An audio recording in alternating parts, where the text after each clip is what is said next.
operatsiyasiz ham suyak bo'g'im kasalligini davolash haqida suhbat qilamiz. Operatsiya qiladigan xirurglarning shunchalik kuchayib ketishdiki, operatsiya qilib buni hal qilib yuboraman deb o'ylashyapti. Operatsiya qilish bilan buni vaqtincha yaxshi qilish mumkin, lekin u inson qarigan sari, ayniqsa yosh bo'lsa, muammo kirib qoladi, boshi berk ko'chaga. O'sha muolaja usuli ham hozir 15 ming atrofida. O'shanda ham bittasini operatsiya qildirasiz, ikkinchisida nima bo'ladi? Ikkinchisida ham xuddi shu muammo bor. Bo'ladi. Og'riq qoldiruvchi qilyapsiz, bu joyga og'riq qoldirish uchun blokada qilib qo'yapsiz, odam yuraveradi. Tizza battar ishqalanib, keyingi etapga o'tib ketib qoladi. Yoki yondagilar uzilib ketsa, bunga qarshiligimiz yo'q. Operatsiya qilib buni ulatishga. Lekin qolgan kasalliklarga ko'pincha biz qarshilik qilamiz. Osteoporoz kelib chiqishi, suyak mo'rtlashishi, nekrozlar kelib chiqishi sababidan bittasi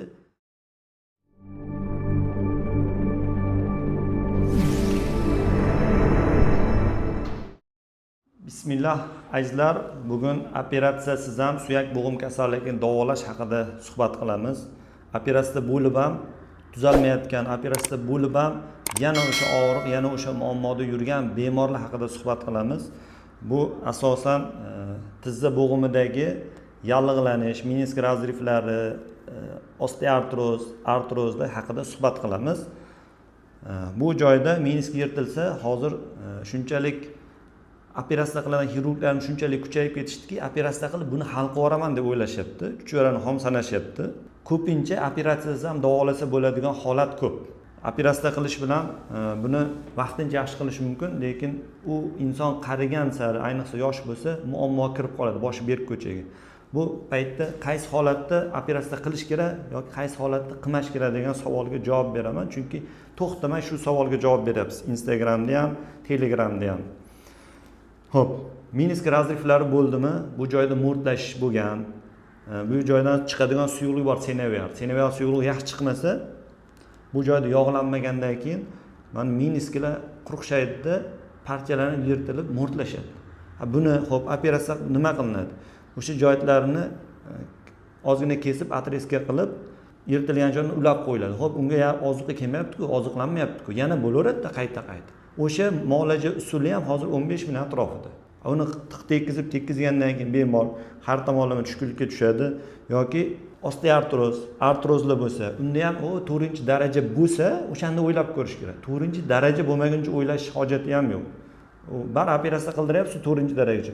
3ta qildirgandan ko'ra harakat qilib davolanishga harakat qilish kerak. Chunki u summalar odamni haqiqatdan qiynab qo'yadi ko'pchilikni. O'shanda ham bittasini operatsiya qildirasiz, ikkinchisida nima bo'ladi? Ikkinchisida ham xuddi shu muammo bor. Bo'ladi.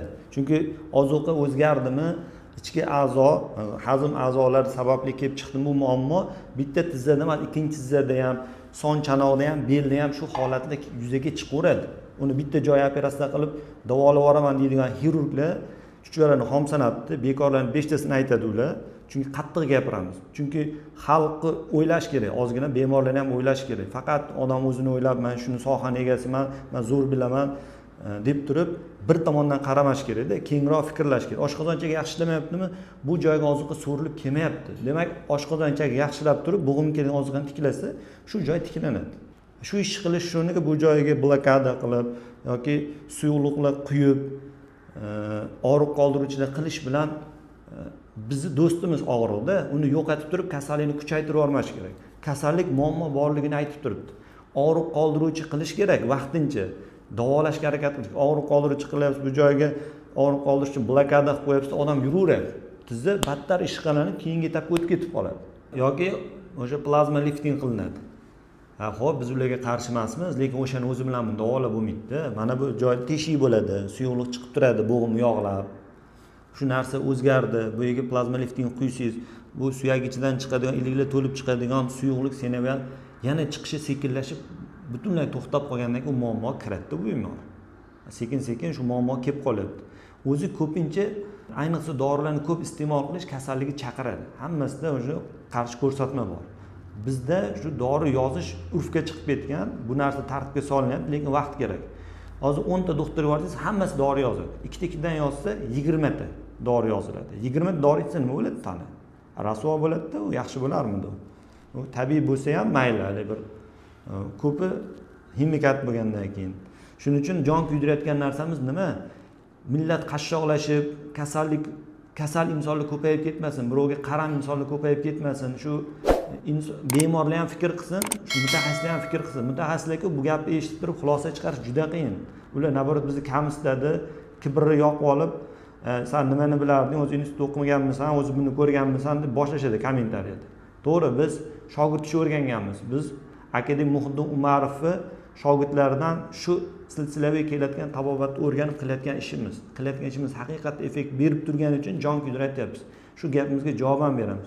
Mayli, endi bu joyda boylamalar, mana orqa, oldi, hojsimon boylamalar uzilib ketsa, mana bular yoki mana yondagilar uzilib ketsa, bunga qarshiligimiz yo'q.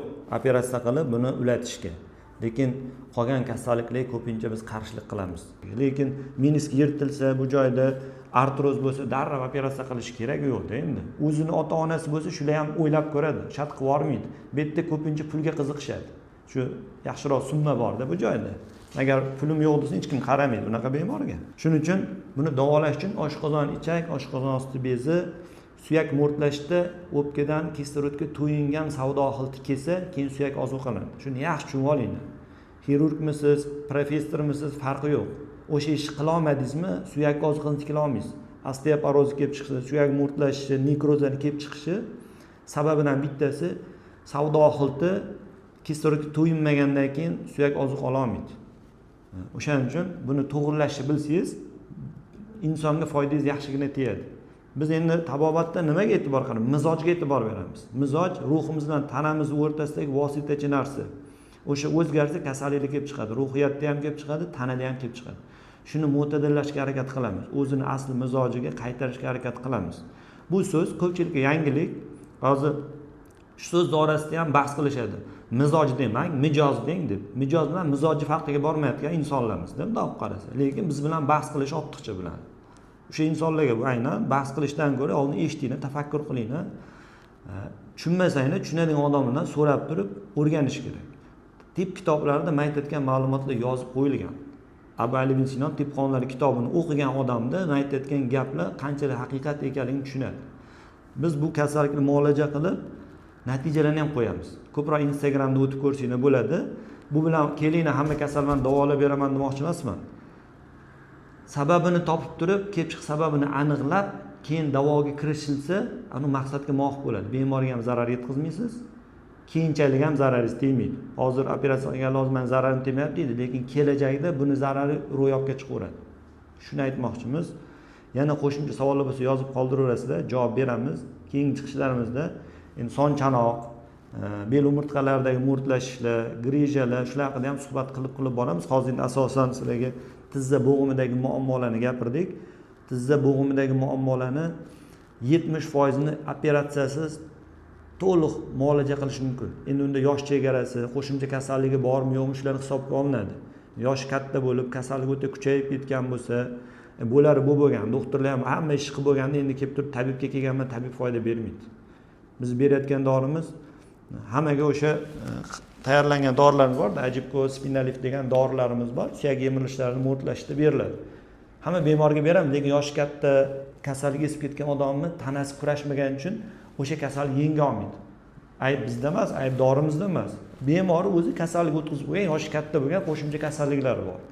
Buni tushunish kerak. Tushunmasdan davolayman deding, buni nimaga davolab bera olmaysan deyish kerak yo'q. Ba'zilar bizga to'g'ridan to'g'ri javob yo'q, savollar berishyapti, uslubiga qo'yishadi. Buni davolab bersang, muolaja qildiraman, bunisi yo'q.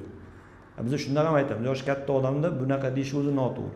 Muolajaga olganiga shukr qilib, shu kasallikni to'xtatib beraman dedi, yaxshi tomonga o'zgartirib beraman dedi, inshaalloh qo'limdan kelgan harakatni qilaman deb aytdimi, o'sha mutaxassis haqiqatda mutaxassis bo'lsa kuzatib turib murojaat qilaverish kerak. Himikat emas qiladigan narsasi. Bitta o'zim haqimda emas, boshqa tabiblarda ham bor-da, bu davolash usullari bor. Shuncha aytyapmiz. Operatsiya qildirib ham to'lig'icha yaxshi bo'lib keta olmasdan yana qiynalib yurgan bemorlar o'z fikrlarini kommentariyaga yozib qoldiringlar. Boshqa bo'g'im og'rib yurganlar ham buni o'qib o'zlariga foyda olishadi. Bizlarga kelgan bemorlarga biz nima qilamiz? Nima qilasiz deb so'rashadi-da. Bo'g'imni orasini ochib, ozgina rastlayashga berib, buni kuchaytirish uchun, mana bu mushaklarni kuchaytirish uchun mashq qilib yuramiz. Parhezib yuramiz. Mizojini to'g'rilab, dori qilib, ichiladigan, hammasi asaliga yog' qo'shilgan, ichiladigan yog', surtiladigan malhamlar qilib, bularga tushuntiriladi shu narsani. Shunaqa qilib muolaja etap-etap davom etadi. Hamshiralarimiz bor, telefon qilib nazorat qilib turishadi. Muolajasi to'g'ri ketyaptimi, yo'qmi, keyingi etapda nima qilish kerak? Shular haqida ham ma'lumot berib boriladi. Sog' bo'linglar.